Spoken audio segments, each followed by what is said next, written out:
Alright, howdy everybody. So, I know I said that I wouldn't make another video like this.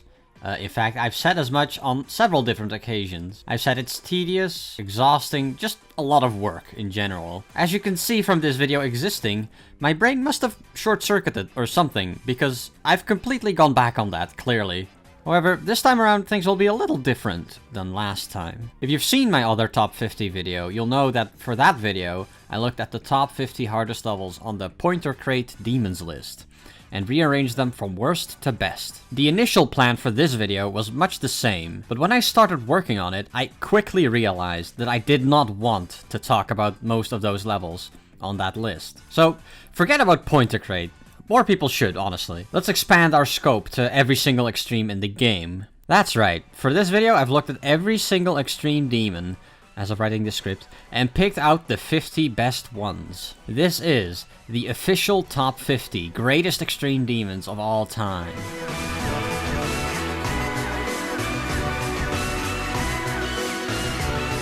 Some ground rules before we get into the list proper, though. First, I haven't played most of these levels, nor do I plan to, so gameplay will take a back seat in my assessment. That doesn't mean it won't affect my rating at all. Gameplay elements I dislike will still lose points for me, things like portal spam and memory for example. Conversely, gameplay elements I do like will get bonus points from me. Secondly, some of the levels on my old list might show up here again. It's been a long time since I made that video, and my tastes have developed a lot since then. Expect this list to rate them differently. This ties into my final point as well. I want you to remember that there is nothing objective about art analysis, which of course includes GD levels. Pretentious assholes will try to convince you that their take is actually as objective as possible, but please do not fall for that nonsense. This list is as subjective as any other, and it will openly display my biases front and center. Alright, now we're ready. Let's go.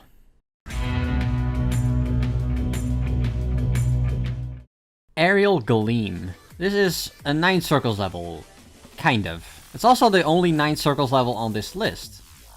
Spoilers. Does that mean that this is the best 9 circles level? Well, no, that title goes to 9 circles, but that's not an extreme demon. Anyway, the reason I put this level on the list is because I kind of like the stormy atmosphere it has going on, like the rain and the lightning. It's cool. It's the kind of weather that mesmerizes me in real life as well. I can stare out the window all day as lightning flashes outside, accompanied by the pitter-patter of raindrops on the glass.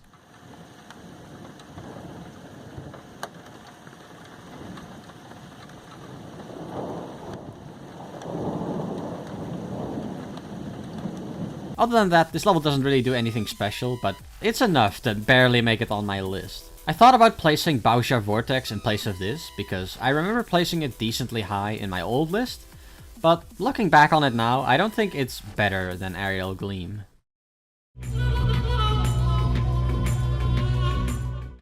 Yup, it's God Eater, or Astral Divinity now, I guess. Not sure why the name had to be changed. I'm pretty sure the cease and desist was for the stolen assets, right? God Eater just sounds a lot more punchy and unique than Astral Divinity. I've talked about this level so many times in the past, I guess it's like tradition now. I don't think I've talked about the final version anyway, so this is as good a time as any to cap that off. I think Astral Divinity is a very cool level in concept, but in execution, I feel like it drops the ball a little bit. The thing about this level is that it kind of feels like a mega collab, in the sense that the parts don't always mesh well together. In fact, there are mega collabs that manage this better than Astral Divinity. Additionally, it doesn't feel like the level is building up to anything. There's no thematic consistency. Like, for example, why is this Persona 5 part here? It's so out of left field, it doesn't feel like it belongs here at all. Despite all that though, I wouldn't say this level is bad per se. I think some parts of the level nail the theming pretty well, like the big monster at the start, the eyeball that opens up to look at you, the narrow corridor with the teeth. It's mainly the second half of this level where it really fumbles.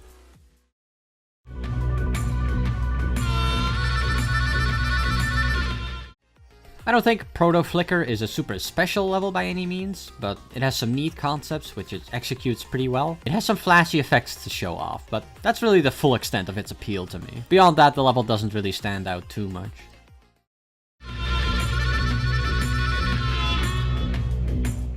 There are some levels on this list that I straight up did not know were extremes. Apparently, Heartbeat is one of them. One thing I always appreciate about Caramel's levels is that they always have interesting gameplay. Heartbeat 2 has some wacky gameplay. I especially like the wave part in the middle of the level, the way it speeds up and slows down with the music. It's doubly appropriate too, because a heartbeat is often represented with a wave form, and you're the one making it.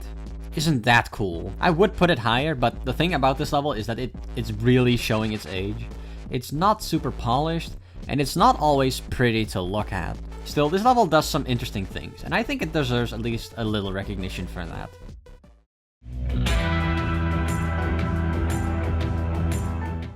This is a level that has always intrigued me to some degree. A bizarre phantasm. I actually tried to beat it at one point, but goddamn do it looks deceived with this level. The problem with it is that it has a ton of invisible portals, which is a sin. Anyway, the reason it's on my list is because I'm enamored by the chilly vibes this level has. It always struck me as the anti-bloodbath, with an environment of frost and ice, as opposed to hellfire. The song reflects this feeling too, with what sounds like frigid winds howling in the background. And of course the piano in the later parts as well. The level is pretty old, and not all of its parts hold up anymore, but I still think it's a pretty cool level.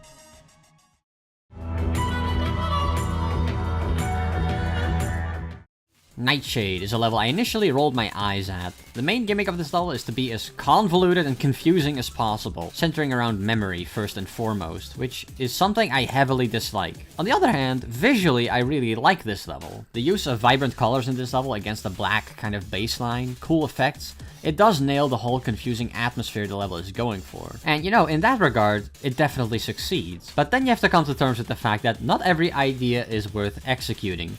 Some concepts are just fundamentally broken to start with. At the end of the day, Geometry Dash levels are meant to be played, and Nightshade ensures that no fun can be had doing this.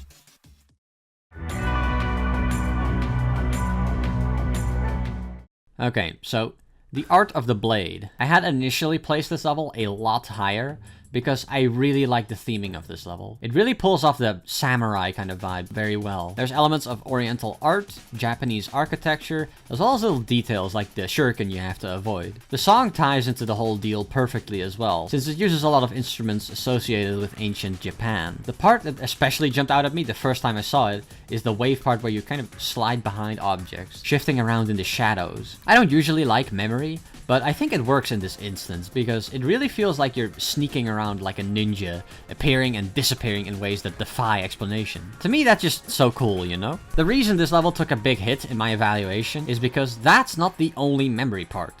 There's another one earlier in the level that's probably more well known, because it's the centerpiece of an enormous puzzle you have to solve.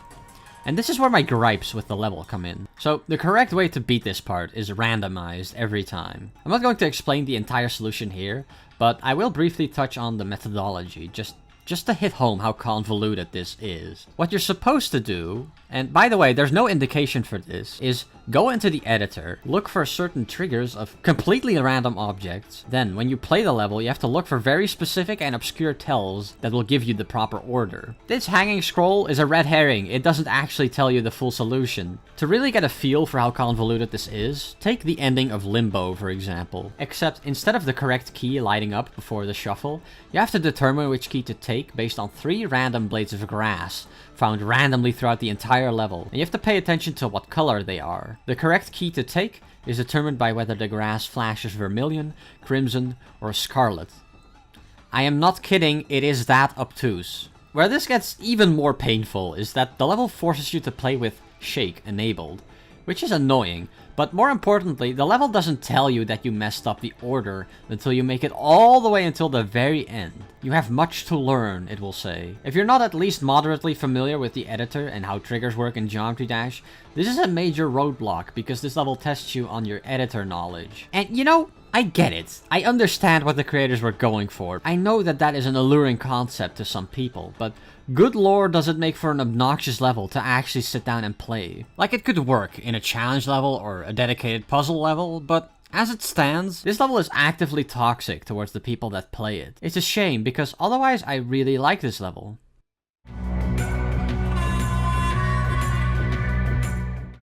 BABYYYY 3 is a Jonathan GD level, which I think fails to live up to his past work. In particular, I can't help but compare it to Future Funk. which by all accounts just looks nicer. The colors are much more pleasing to the eye, the effects are much less intrusive, the level just feels more slick in general. That's not to say I think BABYYYY 3 is bad per se. I mean, I did put it on the list, obviously I think it has its good points. It's just that I don't think this is best work. Jonathan can and has done much better than this.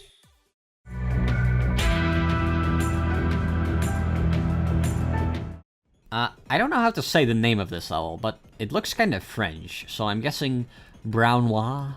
You know, like Francois?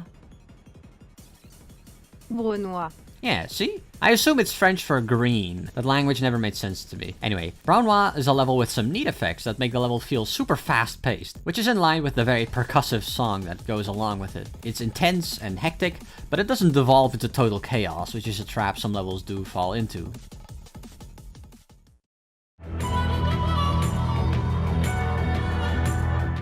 This is a tricolor level. If RGB was a regular old dual colored level, or god forbid, a monochrome level, I don't think this would have made the list. It's a decent level, but the novelty of having 3 primary colors feature prominently throughout the entire level elevates it in my eyes. I don't know, I just think it's neat. I haven't seen anything like this before.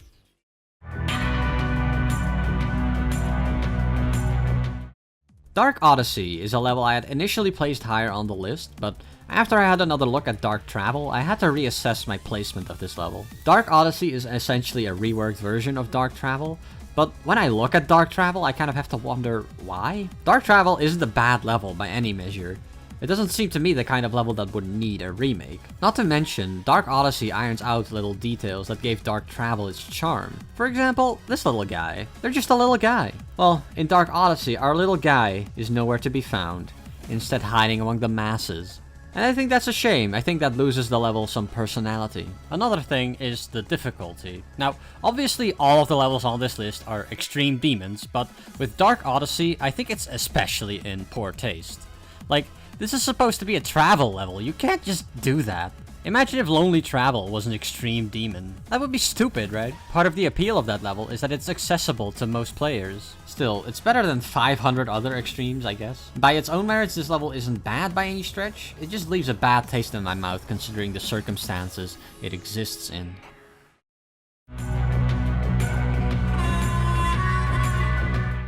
When it comes to EXO, I think it's fair to say that I'm in love with the concept. Haha. Ehehe. Ooh. Being limited to a 1.0 sort of aesthetic, I think this level pulls off an interesting and unique concept pretty admirably. The gameplay is expectedly weird and experimental from Caramel, but I think it works really well with this style.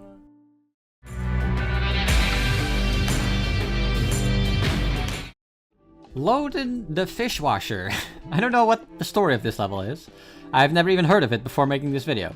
But it's pretty quirky and pretty goofy. I kind of like how lighthearted this level is. Beyond that, it's not really that special, but I don't know, this level just caught my attention. I guess that's good enough to place it in 38th.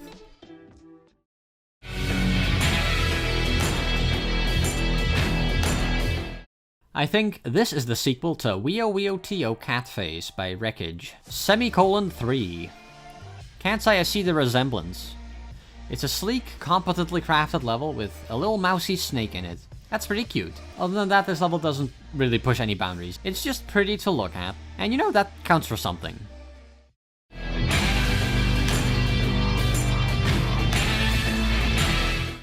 Shutdown is a neat level with a pleasing color palette. I'm really into the aesthetic of this level, but I do think it could use a little more variation. Every individual part definitely does overstay its welcome decoration-wise. This level has a memory part, but I don't know, I kind of like the way this one is executed. There are walls and spikes here that appear and disappear in a consistent pattern to the beat of the song. The level doesn't try to mislead you, and it doesn't hide information from you. You kind of have to puzzle your way around, which is a lot more interesting than just guessing at random.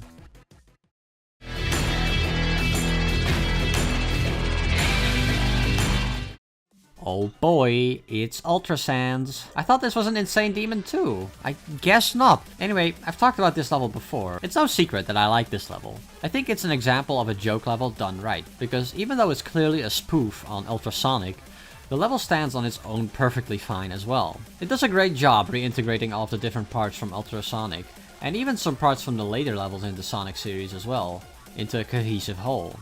The level doesn't take itself too seriously, but it doesn't take that as an excuse to skimp out on its decoration. Joke levels don't have to be effortless shitposts. This is a finely crafted example of that.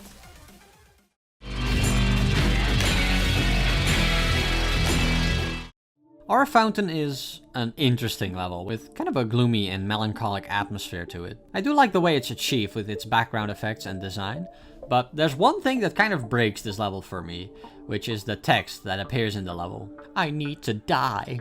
This is not deep or thought-provoking. If anything, it completely breaks my immersion. I would have placed this level higher if this text wasn't in the level. Other than that, I do enjoy the unconventional gameplay featured in this level, especially in the beginning. I think it does a good job adding to that feeling of aimlessness as you're trying to figure out what to do. Memory doesn't have to be bad if it serves a purpose, you know?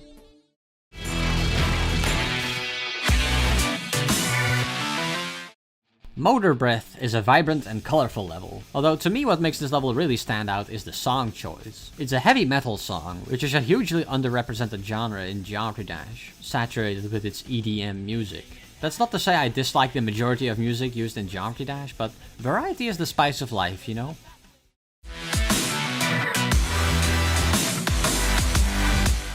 Lotus Flower is a very chill level with some wacky dual gameplay. I wouldn't say the decoration blows it out of the water or anything, but I do like the use of subdued, desaturated colors. I also like the odd diminutive lotus flower here and there. It's a nice touch. The main gimmick of this level is these blocks that grow and shrink to the little plops in the song. And while that is interesting, I feel like this level could have done a little more to diversify its decoration. It stays pretty much the same all the way through, no progression or anything. Still pretty neat though.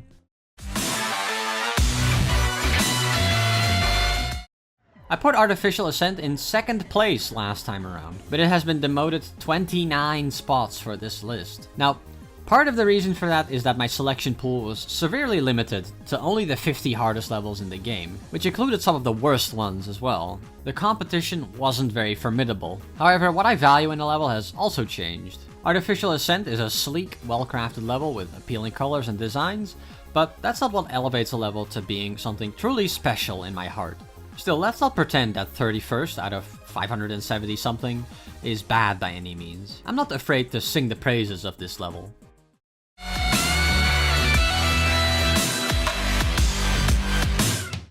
Quayar has a lot of rainbows, and I'm not gonna lie, I do enjoy looking at rainbows sometimes. This level is very vibrant and attention-grabbing, but not tastelessly so. A few parts definitely do overdo it with the colors, but overall I think this level is pretty nice.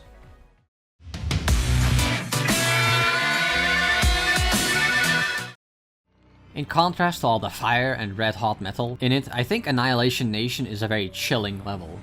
It's intense, violent, and mechanical. A machine designed to crush anything thrown inside, unfeeling, and completely indifferent about whatever it might be that's being sacrificed to the flames. I suppose in that sense, this level is an allegory for liberal capitalism. Or maybe the threat posed by fascism. Take your pick, really.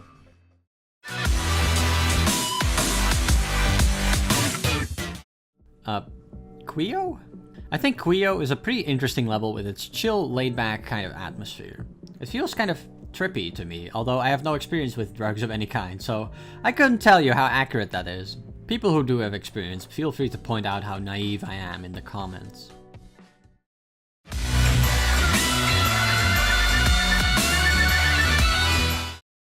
Oh man, isn't this exciting? Isn't it fascinating to see the level I put at number 1 last time in 27th this time around? What could possibly have changed?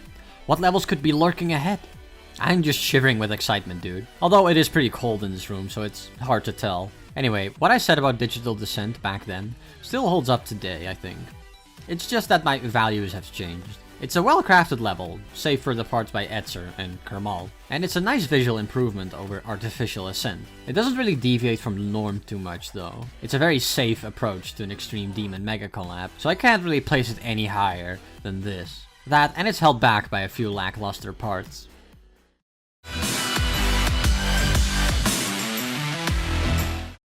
Wild Rose is a very cute level. It features a lot of flowery decoration, cherry blossoms fluttering down from above, and lots of colors, which are probably a bit too much. But other than that, I can really appreciate what this level is going for at least. Not all of its parts feel thematically consistent to me, but I don't think it detracts from the level too much either. It's not that jarring, and it doesn't look bad at any point. Okay, so now that we've gone over 25 of the 50 levels, I think we're ready to briefly talk about why this list is different from my old list, in that I didn't use Pointer Crate as a reference this time around. I talked about this last time as well, but I think the Pointer Crate list does a bad job representing what this community has to offer, while inflating the popularity of really bad levels just for their difficulty. Last time we had to slog through 40 terrible levels before we finally came to some decent stuff. But this time around we started off with decent levels right away. The problem hasn't gotten better with time either. In that video I said that this community has more to offer than that, and that the levels that truly stand out ought to be celebrated. But I didn't do that in that video. I ignored a lot of levels because they weren't on the Pointer Crate list, and I think in hindsight that was a mistake. Nevertheless, it served my point pretty well. This time around, I decided to put my money where my mouth is though. Besides, it's actually a lot more fun to make a list about levels I actually think are good, or at least have some merit with discussing. And also, a list that just feels more complete.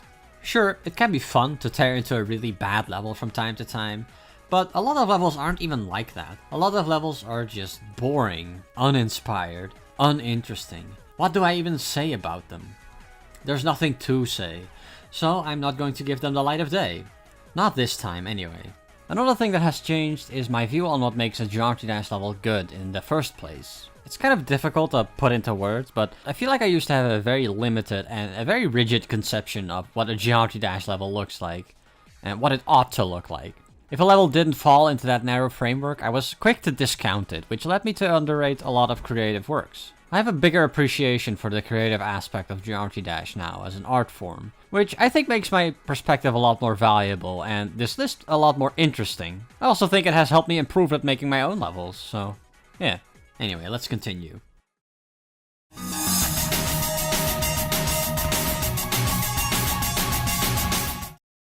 Frozen is a level based on the Disney film of the same name, doubtlessly packed with all kinds of references. I haven't seen Frozen though, so they all sail right over my head. I guess I'll just have to judge the level by its own merits. Sorry, Frozen fans. Anyway, Frozen is another cool level with chill vibes. Honestly, for the most part, this level isn't super special. I mean, it looks alright, but the part that made me decide to put this higher on my list is at the end. I really like the effect of the screen basically freeze framing, while the actual level continues as normal. It's like a flashbang, a bright flash of light that disorients you for a second. It's pretty unique and interesting. I like it.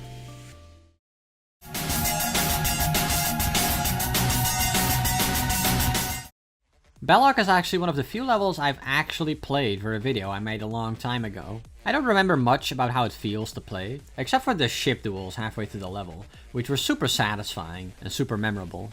That's high praise coming from me, because I tend to not like the ship that much, usually. Anyway, I think Belloc is a pretty good level overall. It's quite impressive how well it sticks to its theme as a mega collab, although I would still say that not every part does enough to really commit to it. Having an orange-blue color scheme alone doesn't quite cut it for the whole Egyptian aesthetic of the level. Overall, I think the first half of the level is decent, but it starts to really pick up on the second half.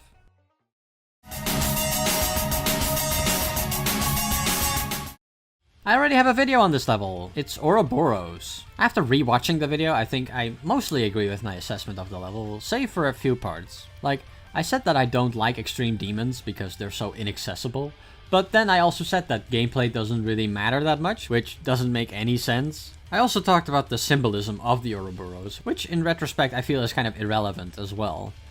People should be free to have their own interpretations when it comes to symbolism like this. Other than that, interesting color palette, well executed theming, if a little inconsistent, all around a pretty good level. I do have to wonder though, why is there a throne room in this castle? Is the Ouroboros going to sit on this chair next to their partner? I'm sorry, but what are the logistics of that? The Ouroboros famously does not have a butt. Think when you build your levels, people. Think!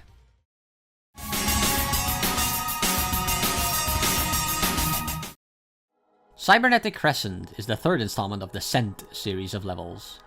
That is, levels the names of which end in cent.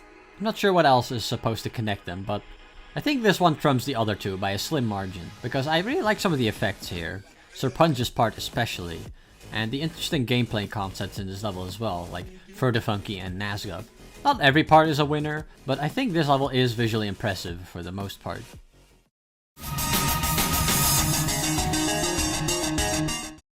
I Never Dream is a very atmospheric level. It starts off very soothing and peaceful, with pretty flowers swaying gently in the breeze with fluffy white clouds. I especially like the part where what I imagine is your brain fog kind of clears to reveal an idyllic field of flowers. But as you go, it increasingly starts to feel like something is amiss. The level starts to feel unstable, the background starts to flicker, and more objects flash unnatural colors. Even still, the music is so calming that it doesn't feel like a big deal. Like everything will be fine in the end. Isn't that heartwarming?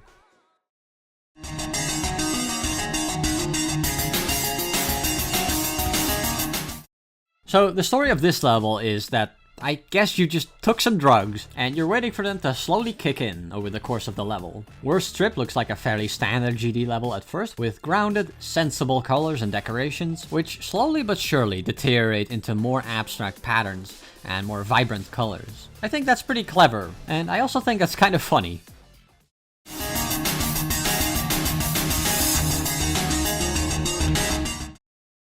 Wants Me is an interesting level with a unique gameplay concept. There are no spikes in this level, it uses pretty much exclusively blocks and half blocks for its obstacles. The general vibe of this level is pretty laid back with its chill song and subtle effects. If nothing else, this level is kind of fascinating, and I really like that about it.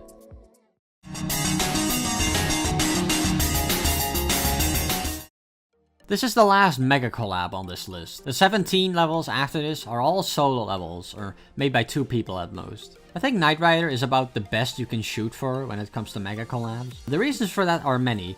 I've discussed in another video why I think solo levels tend to be better in general. Or at least have higher potential. Either way, Knight Rider is a very ambitious level with a futuristic cyberpunk sort of theme, which I think is executed nicely. Honestly, don't have many gripes with this level, although something that is kind of missing is a unique identity for each part. Having consistent theming in your level is good, obviously, but there should also be some variety. Like you could have a certain progression throughout the level, slowly working towards a climax like in Worst Trip, or just having different parts of the level represent different aspects of the theme. Or just using different color schemes would have worked really well here, I think. It's only a small complaint though. I have to say that this level exceeded my expectations. One small note as well, I really love this little detail in Kamal's part, where he paints over his old username with graffiti.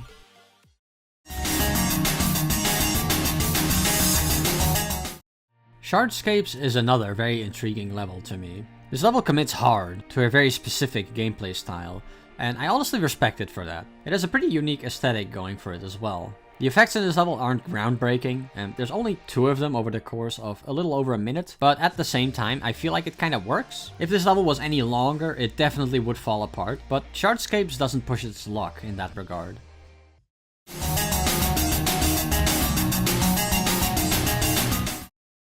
Novasphere. At first glance, this level didn't seem too outstanding to me. But upon closer inspection, I actually really like this level. Obviously, it's very well designed, but the level also has a lot of little touches that give it a very distinct identity. It has water and plant life scattered in various little nooks and crannies that seem like they should be in conflict with the otherwise mechanical and technological atmosphere, but it just works regardless. And of course, the part where you traverse the huge gears in the middle of the level is iconic for it. We've seen our fair share of big giant gears in GD levels at this point, and some of them are more tacky than they are grand. But I think Novasphere puts a nice spin on them.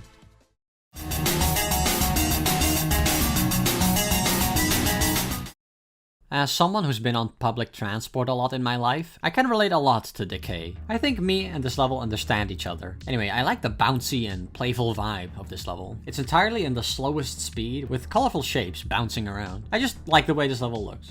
I also like the experimental kind of gameplay that makes creative use of blocks as its only obstacle. There are no spikes in this level either, which I guess means the novelty has now officially worn off. And while this level does have a memory element to it, again, it doesn't deceive or try to hide information from you. It's more of a puzzle that tests your knowledge on the game's mechanics than it is random guesswork.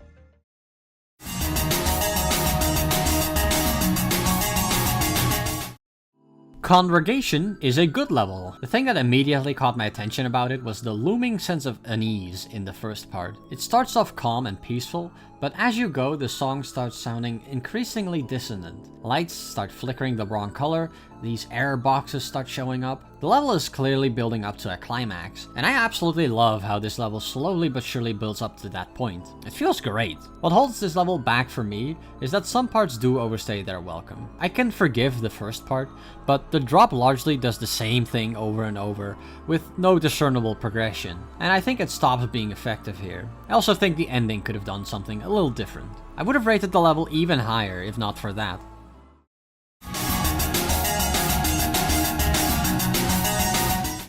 I love the effects employed in Cold Sweat. The wave part is iconic for this level, of course, with its visual echo that makes the level look like it's out of focus, but I honestly prefer the cube parts at the beginning and end of this level. I think part of that is because the wave part does go on for a little too long, but also, by their own merit, I think those parts just have better effects. For example, at the beginning, the little bursts of speed combined with the decoration flashing out of focus does a great job of creating a whiplash kind of feeling. Compare it to when you're walking up the stairs at night with the lights off and you misjudge how many steps you actually need to take, resulting in you going up an imaginary step that doesn't actually exist and slamming your foot down to the floor. It's that moment of panic and weightlessness I'm reminded of when I see that effect.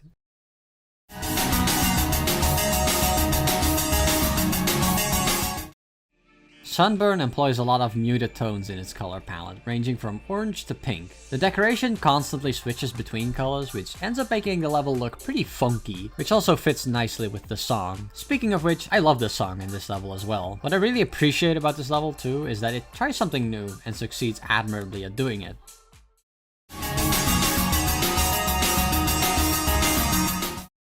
If you thought transgender people were a threat to society, somehow, wait until you see what the woke left has in store next. Behold the marriage of man and machine, augmenting our organic bodies with superior mechanical parts. You will finally be able to install that telescopic penis you've been dreaming about. Anyway, that's the theme of Myocardia, and I think it's very cool and very well executed. As I mentioned, this level has a lot of organic and mechanical elements intermixed. Electronic circuitry is connected to pulsing organs and blood vessels to create this distinctly unnatural and kind of unsettling feeling. I guess the level kind of challenges the concept of what's natural and whether something being unnatural is actually a bad thing to begin with, because we already kind of do this with implants like pacemakers as well as prosthetic limbs and stuff.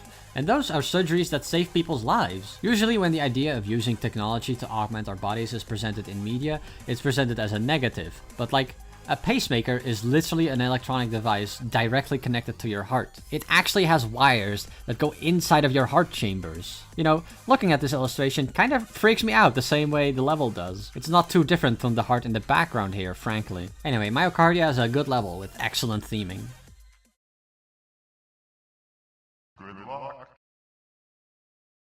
Apollo 11 feels like an exciting adventure to me, flying through space on a long journey. It appeals to my fascination with outer space in that regard. I think the level looks pretty good design-wise, but I especially love the little effects in this level, like the Tetris pieces that appear, asteroids getting sliced apart, and the fake-out death as well. If there's one criticism I have for this level, it's that I don't really see the reason it had to be an extreme demon. Because to me it doesn't really feel like it should be. It feels like the kind of level everybody should be able to play. Its playful tone, and especially the part that reminded me of Retray, gives me that impression. It's a shame because I kind of wanted to play this level, but it's inaccessible to me. All in all, this level isn't overly groundbreaking, but man, do I love how this looks.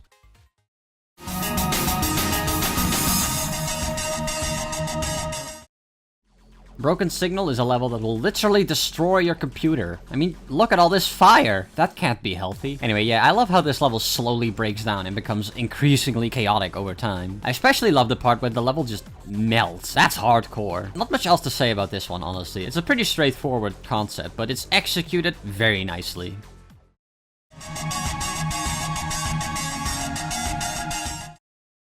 Dole Damos is a very playful level to a bouncy song. It uses bright contrasting colors with a relatively simple design, but what makes this level really stand out are the effects. There's a lot of attention to detail in that regard, like how the level is drawn and colored in real time, or how it transitions into another part by switching out individual squares of the screen. That's crazy. I also love how at the end of the level the structures get all wavy and distorted. Just a lot of creativity on display in this level.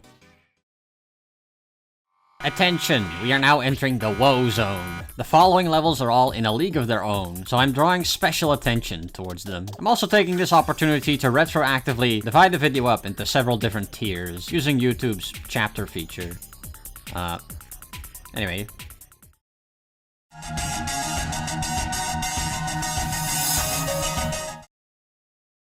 I have a lot to say about Misty Mountains, but let's start with the most important. The theming of this level is spot on. The song and the decoration combined do a great job representing this vibe of a chilly mountain range. Lonely, cold, and melancholic. When the drop hits, the intensity ramps up. There's a storm and a blizzard. All of a sudden, you're blitzing through the mountain at high speeds, but that sense of loneliness never really goes away. You're then faced with a huge, imposing mountain with mist swirling along its sides, which is another moment that really drives home a sense of scale, I feel. You're made to feel small, reinforcing that loneliness once again. Then you venture inside an icy cave with colorful crystals until you come out the other side, completing the level. I really love the journey that this level portrays. There's a lot of emotion and a lot of impact behind it. By the way, here's a fun little observation. I imagine that the reason you're in dual mode in the icy cave section is because you're seeing your own reflection in the crystals, and when they start getting asymmetrical, it's like a funhouse mirror kind of effect. It kind of reminds me of that one scene from Ice Age, if you remember. I'm not sure how intentional that is, but it's a fun little detail nonetheless. Now, obviously, this level is rough around the edges. This is clearly not the job of a professional creator, but I don't think that takes away from the charm of this level at all. Maybe I would have placed this level a bit higher if it looked more polished, but at the same time, it works just fine the way it is. It's just a very, prepare yourself, I'm gonna say it, cool level. Okay, so I debated bringing this up, but I imagine I would get comments about it if I didn't, so... Storming Summit. I didn't put it on the list. The reason for that is that it fails the vibe check. It's no secret that I love Celeste, but that's exactly why I can't love Storming Summit. Part of what makes Celeste so appealing to me is that most levels in the game have great atmosphere that I can't help but stop to appreciate. Lay in the grass for a minute, stop to count the stars.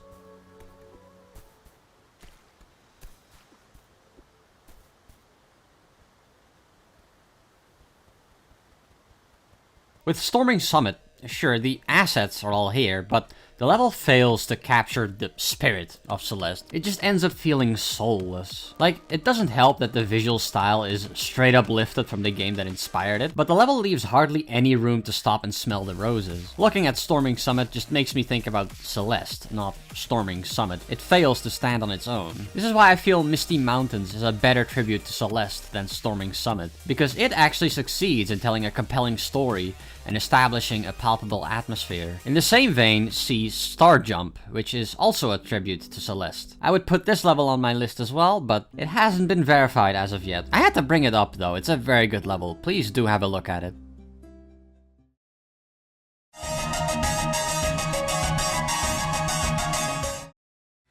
Rust perfectly encapsulates the aesthetic of a decrepit old industrial zone, colored in suffocating brown and gray tones with thick smog in the background. The level does a great job of appearing very mechanical, being mostly static, while objects that do move do so in a jittery, clunky sort of way. This is not a well-oiled machine. It probably hasn't seen a mechanic in decades. I also love the attention to detail when it comes to the gameplay. It syncs to the song so well, and the gameplay style in general really fits the theme of the level. All around a really solid level, this one.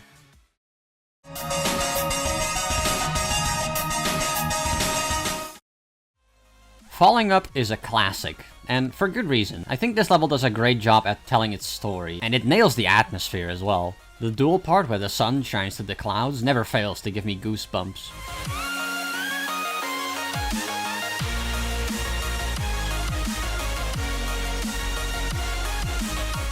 The level has a clear upward progression, from the city to up in the sky, faced with harsh rains, and then up in heaven, ending in space. I started looking at this level a lot differently when my friend Sirius pointed out to me that this journey could symbolize someone's death. And it makes sense, because the name, Falling Up, implies that it's not a controlled ascent. You're falling towards the sky, and you're not coming back. Still, this isn't portrayed as a negative thing, I don't feel. There's no angst in this level. I think it's at peace with the developments that are occurring here. It's actually a very uplifting level in my eyes. You know? Uplifting?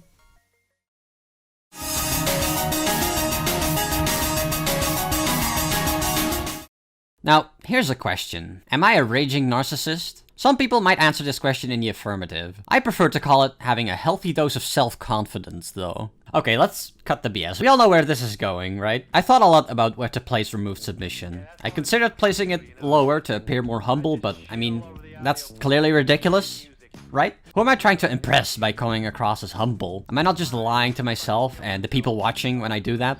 Compromising the integrity of this list? Fuck that. I already established at the start of this video that there is no such thing as an unbiased opinion. I'm going to be true to myself, and I'm placing this level exactly where I honestly believe it belongs, which is right here. Removed submission is my pride and joy, a flash-in-the-pan burst of inspiration. It's me projecting the level that exists in my mind directly onto the level editor and succeeding. It feels weird to review my own level, but here we go. For starters, I love the gameplay in this level. I love the way it sings, I love the way it flows to the song. It feels super satisfying to play. There's a reason I decided to decorate this layout after all. I also really like the theming of this level. I think I pulled off the Newgrounds aesthetic pretty well with these stylized decorations, as well as the cityscape aspect. Newgrounds has a very urban vibe to it after all. Skateboards and graffiti. Speaking of which, I really like the small details I added in this level as well. Some are more subtle than others, but it gives the level so much personality. Like at the first drop, the waveform in the background was actually recreated from me putting the song in Audacity. I don't think it syncs up perfectly, but I think it's pretty cool regardless. Anyway, I'm not going to ramble about this too long. I could talk about this level basically forever, but I think you get the point. I'm just very happy with how this turned out.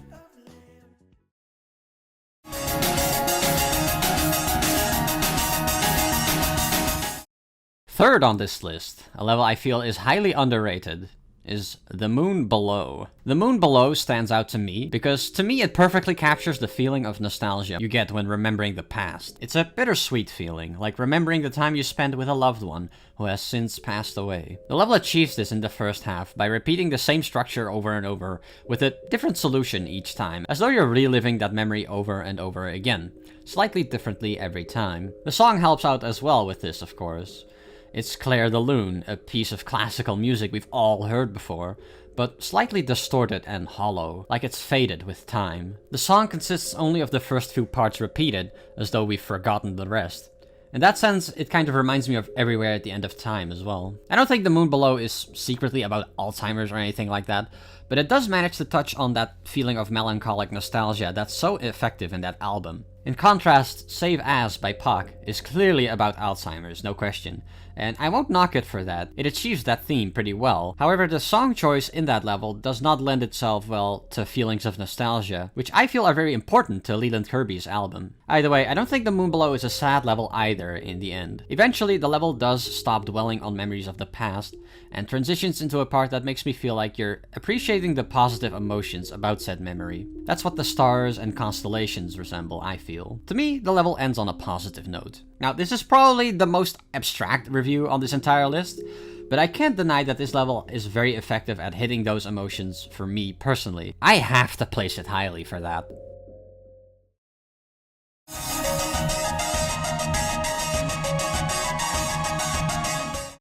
Second on the list is the only level that has actually gone up in ranking since my last top 50 video.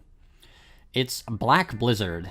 I actually had a lot of trouble placing this level because man, the competition is fierce. It's definitely better than Falling Up. I think it's better than Remove Submission, although I'm a little less confident in saying that. And The Moon Below is a weird one because I like it for vastly different reasons than Black Blizzard, which kind of highlights the shortcomings of a list like this, now that I think about it. It doesn't always make sense to rank things in order. Well, I've made my bed. I can live with this placement. Anyway, the thing I really like about Black Blizzard is how stylish this level is. It has a lot of cool effects that really sell the theme of the level, that being a blizzard of black snow. I don't know what happened here, whether a factory blew up or something and this is all actually just ash, or maybe there's something supernatural going on. Either way, there are no colors in this level whatsoever, and that includes all of the portals and jump rings, making this the only level I've seen so far to make good use of the hue saturation value sliders when it comes to those specific objects. The level starts off rather calm, with snow gently falling down, but when the drop hits, the wind kicks up and it really starts whipping the snow around, to the point that it's hard to even make out. There's the iconic tornado in the background, of course, which mystified me for a long time until I actually saw how simple it really is. I still maintain that these lights should have been centered on top of the mountain, by the way. At the end of the level, you creep into a tight cave, presumably to hide from the storm raging outside, at which point the level ends. I guess it ends on you hibernating. Gosh, I would love that right about now. This took me a while to notice too, but Kermal actually signed his name here. From back when he still went by Crazy Man 50. I like that detail a lot. So yeah, Black Blizzard is in second. What could possibly top this?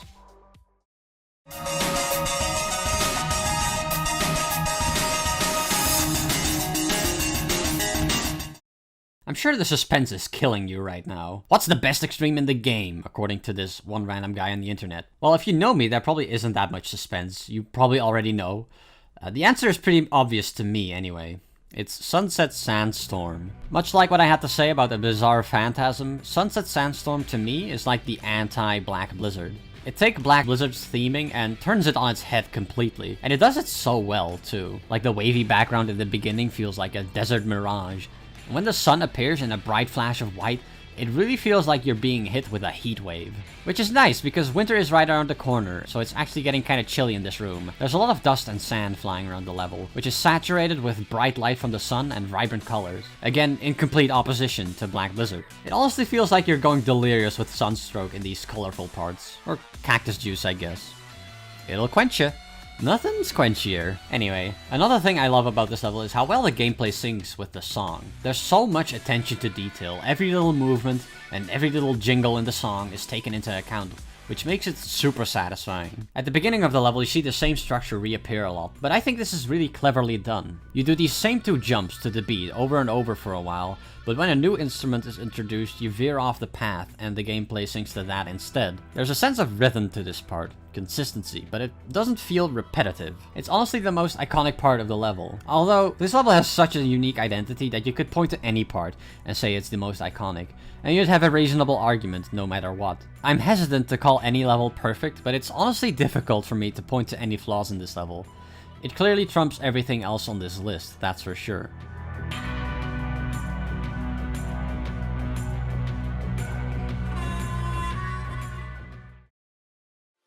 And that concludes our list. If you're wondering why I didn't put your favorite level on this list, that's probably because I think it's garbage with no redeeming qualities. Please do let me know which level should have been on here in the most condescending, passive-aggressive way possible. That'll definitely change the way I look at them. Okay, snark aside, I am legitimately curious about your opinion though. Tell me about the levels you like, and what you like about them. And if you liked the video, please hit like. If you disliked the video, please hit like. I will take your feedback into consideration. Also, remember to follow me on Twitter and join my Discord server if you really want. Anyway, thanks for watching, and see you next time.